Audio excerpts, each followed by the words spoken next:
I just woke up, but there's new firmware for the Axe 3, so I've been jamming on it. This is what's new.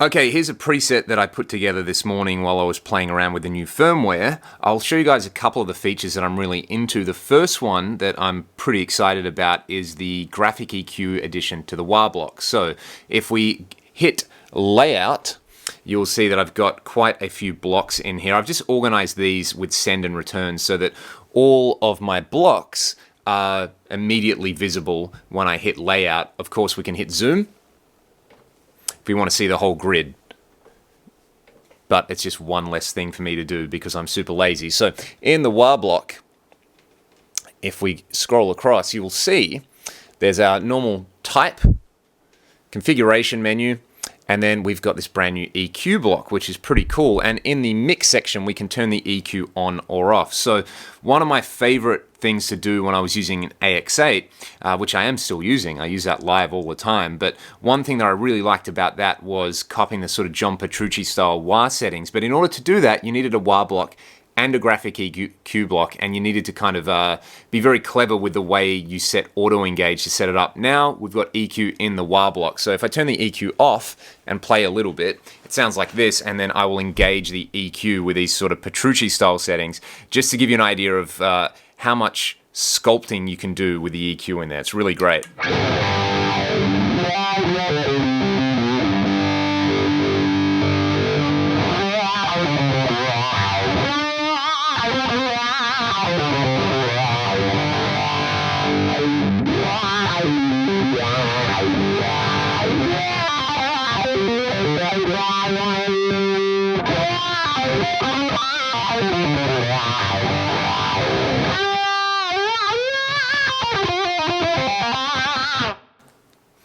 Which sounds pretty awesome, I think, anyway. There's also a graphic EQ that has been added to the drive block. So if we go across to the drive block, you will see again, you've got your type, your basic, your expert menu, and then we've got an EQ setting. In the expert menu, is it in the expert menu? Yes.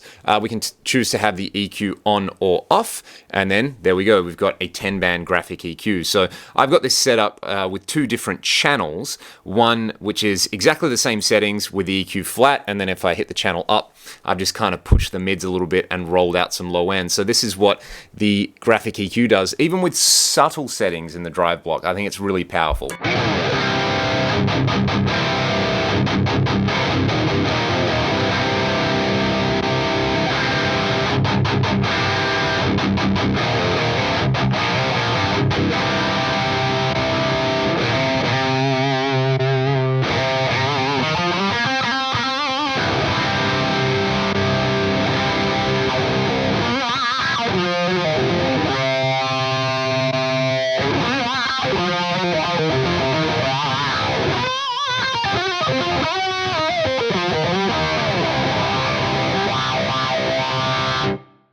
And then chucking some wah on there again, we've got even more ways to sculpt what's going into the amp.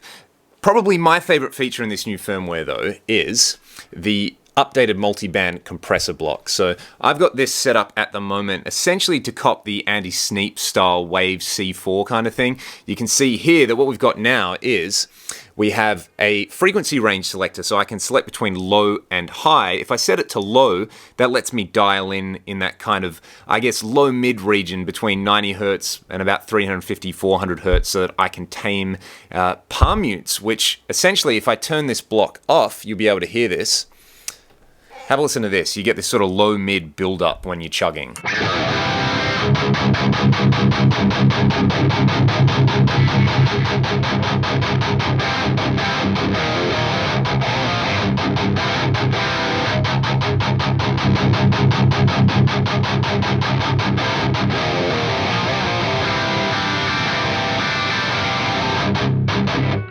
So that is super handy. It's not as pronounced with an amp like the Atomica, but I use the Mesa Mark series amps a lot in the Axe FX3, and they can get very woofy in the low end, and this multiband compressor really helps us dial that in.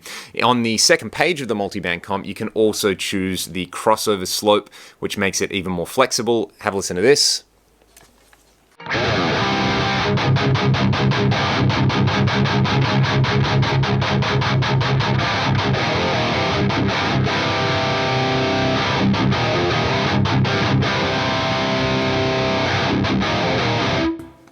So it's essentially a bit more of a surgical tool when you've got it set to 24 dB per octave, which is where I've got it. I really like it. The multiband compressor is amazing. It's such an amazing tool. It's so underrated. If you're using it on bass guitar especially, whether you want to essentially do what I'm doing here, which is tighten up the low end, whether you want to take out the click if you're playing with fingers, same thing with guitar. You know, we can also use it to actually boost the low end as well. So we could take the threshold here and adjust it so that instead of decreasing the gain, we're actually increasing it. So pushing amps that may not be super low heavy and turning them into chug beasts, which is pretty cool. There are a bunch of fixes in the looper and stuff like that, but for me, these are the three big features that really make a difference for sculpting tones that I like. And that is a very brief overview of firmware 1.17. I will put a link to the download in the video description. Thank you guys so much for checking out the video, and I will see you next time. Cheers.